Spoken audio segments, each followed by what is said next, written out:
Welcome back to Classic Literature Free Audiobooks. Now, let the story continue with White Fang. Part 2, Chapter 4, The Wall of the World. By the time his mother began leaving the cave on hunting expeditions, the cub had learned well the law that forbade his approaching the entrance. Not only had this law been forcibly and many times impressed on him by his mother's nose and paw, but in him the instinct of fear was developing. Never, in his brief cave life, had he encountered anything of which to be afraid. Yet fear was in him. It had come down to him from a remote ancestry through 1,000 lives. It was a heritage he had received directly from One Eye and the she-wolf. But to them, in turn, it had been passed down through all the generations of wolves that had gone before. Fear, that legacy of the wild which no animal may escape nor exchange for pottage. So the grey cub knew fear, though he knew not the stuff of which fear was made. Possibly he accepted it as one of the restrictions of life, for he had already learned that there were such restrictions. Hunger he had known, and when he could not appease his hunger he had felt restriction. The hard obstruction of the cave wall, the sharp nudge of his mother's nose, the smashing stroke of her paw, the hunger unappeased of several famines, had borne in upon him that all was not freedom in the world, that to life there was limitations and restraints. These limitations and restraints were laws. To be obedient to them was to escape hurt and make for happiness. He did not reason the question out in this man fashion. He merely classified the things that hurt and the things that did not hurt. And after such classification, he avoided the things that hurt, the restrictions and restraints, in order to enjoy the satisfactions and the remunerations of life. Thus it was that in obedience to the law laid down by his mother, and in obedience to the law of that unknown and nameless thing, fear, he kept away from the mouth of the cave. It remained to him a white wall of light. When his mother was absent, he slept most of the time, while during the intervals that he was awake, he kept very quiet, suppressing the whimpering cries that tickled in his throat and strove for noise. Once, lying awake, he heard a strange sound in the white wall. He did not know that it was a wolverine standing outside, all a-trembling with its own daring, and cautiously scenting out the contents of the cave. The cub knew only that the sniff was strange, a something unclassified, therefore unknown and terrible, for the unknown was one of the chief elements that went into the making of fear. The hair bristled upon the grey cub's back, but it bristled silently. How was he to know that this thing that sniffed was a thing at which to bristle? It was not born of any knowledge of his, yet it was the visible expression of the fear that was in him, and for which, in his own life, there was no accounting. But fear was accompanied by another instinct, that of concealment. The cub was in a frenzy of terror, yet he lay without movement or sound, frozen, petrified into immobility, to all appearances dead. His mother, coming home, growled as she smelt the wolverine's track, and bounded into the cave and licked and nozzled him with undue vehemence of affection. And the cub felt that somehow he had escaped a great hurt. But there were other forces at work in the cub, the greatest of which was growth. Instinct and law demanded of him obedience, but growth demanded disobedience. His mother and fear impelled him to keep away from the white wall. Growth is life, and life is forever destined to make for light. So there was no damming up the tide of life that was rising within him, rising with every mouthful of meat he swallowed, with every breath he drew. In the end, one day, fear and obedience were swept away by the rush of life, and the cub straddled and sprawled toward the entrance. Unlike any other wall with which he had had experience, this wall seemed to recede from him as he approached. No hard surface collided with the tender little nose he thrust out tentatively before him. The substance of the wall seemed as permeable and yielding as light, and as condition, in his eyes, had the seeming of form, so he entered into what had been wall to him and bathed in the substance that composed it. It was bewildering. He was sprawling through solidity, and ever the light grew brighter. Fear urged him to go back, but growth drove him on. Suddenly he found himself at the mouth of the cave. The wall, inside which he had thought himself, as suddenly leaped back before him to an immeasurable distance. The light had become painfully bright. He was dazzled by it. Likewise, he was made dizzy by this abrupt and tremendous extension of space. Automatically, his eyes were adjusting themselves to the brightness, focusing themselves to meet the increased distance of objects. At first, the wall had leaped beyond his vision. He now saw it again, but it had taken upon itself a remarkable remoteness. Also, its appearance had changed. It was now a variegated wall, composed of the trees that fringed the stream, the opposing mountain that towered above the trees, and the sky that out-towered the mountain. A great fear came upon him. This was more of the terrible unknown. He crouched down on the lip of the cave and gazed out on the world. He was very much afraid. Because it was unknown, it was hostile to him. Therefore the hair stood up on end along his back, and his lips wrinkled weakly in an attempt at a ferocious and intimidating snarl. Out of his puniness and fright, he challenged and menaced the whole wide world. Nothing happened. He continued to gaze, and in his interest he forgot to snarl. Also, he forgot to be afraid. For the time, fear had been routed by growth, while growth had assumed the guise of curiosity.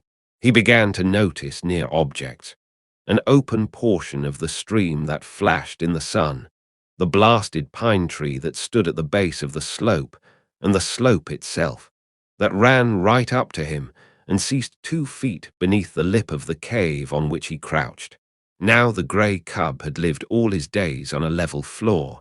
He had never experienced the hurt of a fall. He did not know what a fall was, so he stepped boldly out upon the air. His hind legs still rested on the cave lip, so he fell forward head downward. The earth struck him a harsh blow on the nose that made him yelp. Then he began rolling down the slope, over and over. He was in a panic of terror. The unknown had caught him at last. It had gripped savagely hold of him and was about to wreak upon him some terrific hurt. Growth was now routed by fear, and he ki-yied like any frightened puppy. The unknown bore him on he knew not to what frightful hurt, and he yelped and ki-yied unceasingly. This was a different proposition from crouching in frozen fear, while the unknown lurked just alongside. Now the unknown had caught tight hold of him. Silence would do no good. Besides, it was not fear but terror that convulsed him. But the slope grew more gradual, and its base was grass-covered. Here the cub lost momentum. When at last he came to a stop, he gave one last agonized yell, and then a long, whimpering wail. Also, and quite as a matter of course, as though in his life he had already made 1,000 toilets, he proceeded to lick away the dry clay that soiled him. After that he sat up and gazed about him, as might the first man of the earth who landed upon Mars. The cub had broken through the wall of the world. The unknown had let go its hold of him, and here he was without hurt. But the first man on Mars would have experienced less unfamiliarity than did he. Without any antecedent knowledge, without any warning whatever that such existed, he found himself an explorer in a totally new world. Now that the terrible unknown had let go of him, he forgot that the unknown had any terrors. He was aware only of curiosity in all the things about him. He inspected the grass beneath him, the mossberry plant just beyond, and the dead trunk of the blasted pine that stood on the edge of an open space among the trees. A squirrel running around the base of the trunk came full upon him and gave him a great fright. He cowered down and snarled, but the squirrel was as badly scared. It ran up the tree, and from a point of safety chattered back savagely. This helped the cub's courage, and though the woodpecker he next encountered gave him a start, he proceeded confidently on his way. Such was his confidence that when a moose bird impudently hopped up to him, he reached out at it with a playful paw. The result was a sharp peck on the end of his nose that made him cower down and cry. The noise he made was too much for the moose bird, who sought safety in flight. But the cub was learning. His misty little mind had already made an unconscious classification. There were live things and things not alive. Also, he must watch out for the live things. The things not alive remained always in one place, but the live things moved about, and there was no telling what they might do. The thing to expect of them was the unexpected, and for this he must be prepared. He travelled very clumsily. He ran into sticks and things. A twig that he thought a long way off would the next instant hit him on the nose or rake along his ribs. There were inequalities of surface. Sometimes he overstepped and stubbed his nose. Quite as often he understepped and stubbed his feet. Then there were the pebbles and stones that turned under him when he trod upon them, and from them he came to know that the things not alive were not all in the same state of stable equilibrium, as was his cave. Also, that small things not alive were more liable than large things to fall down or turn over. But with every mishap he was learning. The longer he walked, the better he walked. He was adjusting himself. He was learning to calculate his own muscular movements, to know his physical limitations, to measure distances between objects and between objects and himself. His was the luck of the beginner, born to be a hunter of meat, though he did not know it. He blundered upon meat just outside his own cave door on his first foray into the world. It was by sheer blundering that he chanced upon the shrewdly hidden ptarmigan nest. He fell into it. He had essayed to walk along the trunk of a fallen pine. The rotten bark gave way under his feet, and with a despairing yelp he pitched down the rounded crescent, smashed through the leafage and stalks of a small bush, and in the heart of the bush, on the ground, fetched up in the midst of 7 ptarmigan chicks. They made noises, and at first he was frightened at them. Then he perceived that they were very little, and he became bolder. They moved. He placed his paw on one, and its movements were accelerated. This was a source of enjoyment to him. He smelled it. He picked it up in his mouth. It struggled and tickled his tongue. At the same time he was made aware of a sensation of hunger. His jaws closed together. There was a crunching of fragile bones, and warm blood ran in his mouth. The taste of it was good. This was meat, the same as his mother gave him, only it was alive between his teeth and therefore better. So he ate the ptarmigan, nor did he stop till he had devoured the whole brood. Then he licked his chops in quite the same way his mother did, and began to crawl out of the bush. He encountered a feathered whirlwind. He was confused and blinded by the rush of it and the beat of angry wings. He hid his head between his paws and yelped. The blows increased. The mother ptarmigan was in a fury. Then he became angry. He rose up, snarling, striking out with his paws. He sank his tiny teeth into one of the wings and pulled and tugged sturdily. The ptarmigan struggled against him, showering blows upon him with her free wing. It was his first battle. He was elated. He forgot all about the unknown. He no longer was afraid of anything. He was fighting, tearing at a live thing that was striking at him. Also, this live thing was meat. The lust to kill was on him. He had just destroyed little live things. He would now destroy a big live thing. He was too busy and happy to know that he was happy. He was thrilling and exulting in ways new to him and greater to him than any he had known before. He held on to the wing and growled between his tight-clenched teeth. The ptarmigan dragged him out of the bush. When she turned and tried to drag him back into the bush's shelter, he pulled her away from it and on into the open. And all the time she was making outcry and striking with her free wing, while feathers were flying like a snowfall. The pitch to which he was aroused was tremendous. All the fighting blood of his breed was up in him and surging through him. This was living, though he did not know it. He was realizing his own meaning in the world. He was doing that for which he was made, killing meat and battling to kill it. He was justifying his existence, than which life can do no greater. For life achieves its summit when it does to the uttermost that which it was equipped to do. After a time, the ptarmigan ceased her struggling. He still held her by the wing, and they lay on the ground and looked at each other. He tried to growl threateningly, ferociously. She pecked on his nose, which by now, what of previous adventures, was sore. He winced but held on. She pecked him again and again. From wincing, he went to whimpering. He tried to back away from her, oblivious to the fact that by his hold on her he dragged her after him. A rain of pecks fell on his illused nose. The flood of fight ebbed down in him, and releasing his prey, he turned tail and scampered on across the open in inglorious retreat. He lay down to rest on the other side of the open, near the edge of the bushes, his tongue lolling out, his chest heaving and panting, his nose still hurting him and causing him to continue his whimper.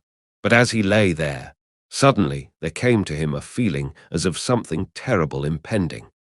The unknown with all its terrors rushed upon him, and he shrank back instinctively into the shelter of the bush. As he did so, a draught of air fanned him, and a large, winged body swept ominously and silently past. A hawk, driving down out of the blue, had barely missed him. While he lay in the bush, recovering from his fright and peering fearfully out, the mother ptarmigan on the other side of the open space fluttered out of the ravaged nest. It was because of her loss that she paid no attention to the winged bolt of the sky. But the cub saw, and it was a warning and a lesson to him. The swift downward swoop of the hawk, the short skim of its body just above the ground, the strike of its talons in the body of the ptarmigan's squawk of agony and fright, and the hawk's rush upward into the blue, carrying the ptarmigan away with it. It was a long time before the cub left its shelter. He had learned much.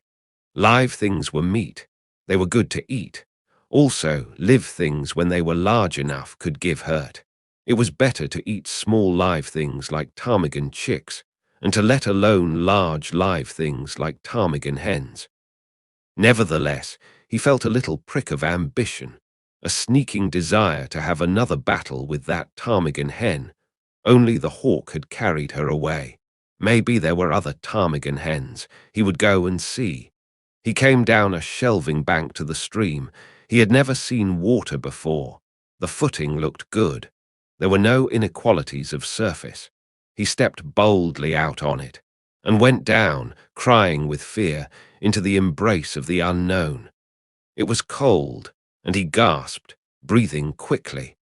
The water rushed into his lungs instead of the air that had always accompanied his act of breathing. The suffocation he experienced was like the pang of death.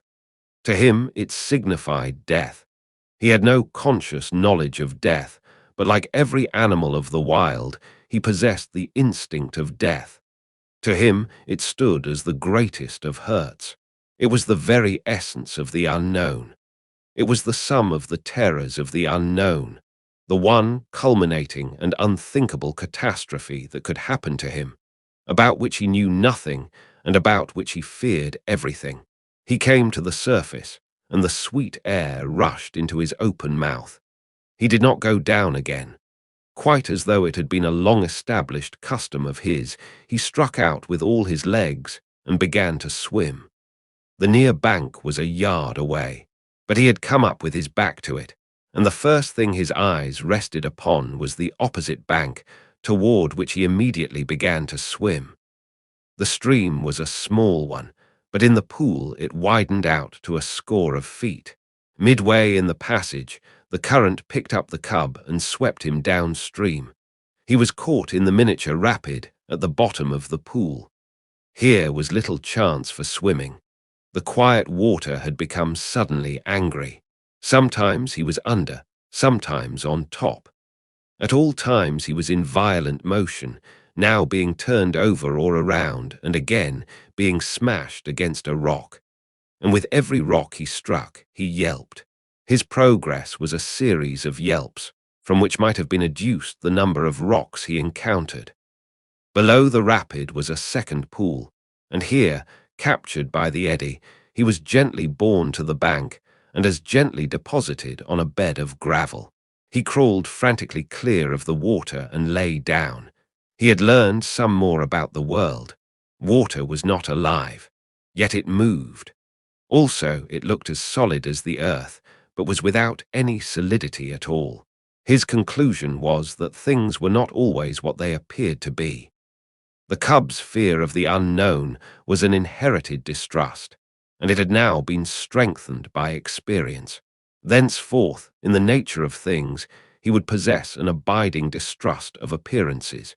He would have to learn the reality of a thing before he could put his faith into it. One other adventure was destined for him that day. He had recollected that there was such a thing in the world as his mother.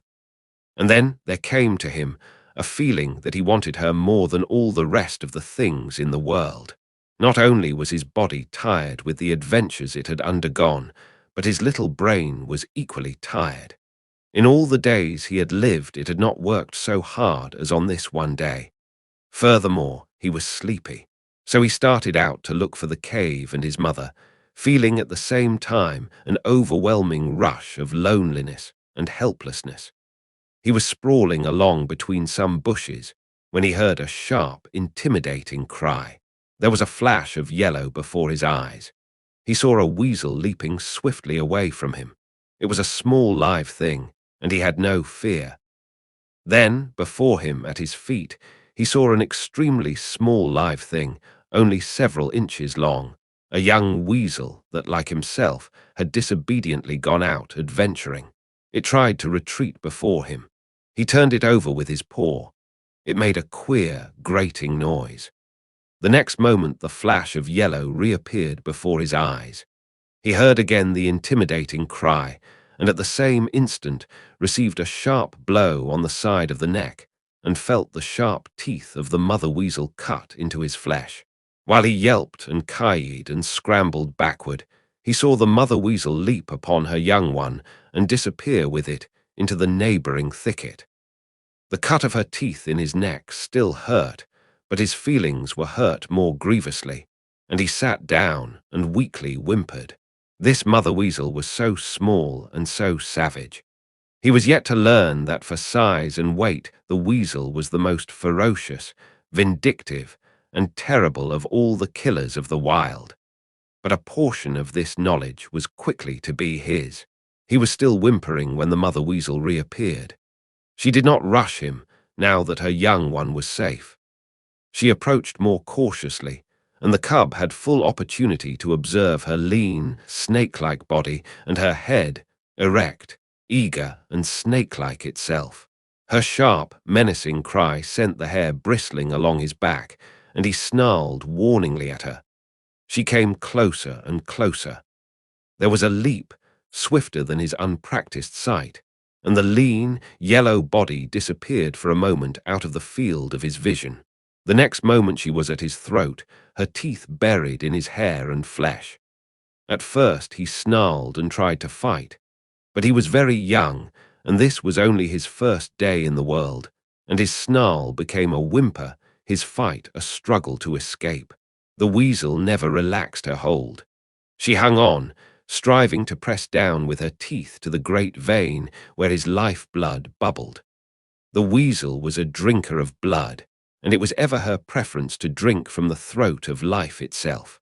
The grey cub would have died, and there would have been no story to write about him, had not the she-wolf come bounding through the bushes. The weasel let go the cub and flashed at the she-wolf's throat, missing, but getting a hold on the jaw instead. The she-wolf flirted her head like the snap of a whip, breaking the weasel's hold and flinging it high in the air. And still in the air, the she-wolf's jaws closed on the lean, yellow body, and the weasel knew death between the crunching teeth. The cub experienced another access of affection on the part of his mother. Her joy at finding him seemed even greater than his joy at being found. She nozzled him and caressed him and licked the cuts made in him by the weasel's teeth. Then, between them, mother and cub, they ate the blood drinker, and after that went back to the cave and slept. And that wraps up part 2, chapter 4, The Wall of the World. If you enjoyed it, please like the video and share your thoughts in the comments. Want to keep listening? Head over to the next chapter and let it play in the background while you relax or work. Links are in description. Don't forget to subscribe and tap the bell so you'll be notified when the next chapters are released. Thanks for listening.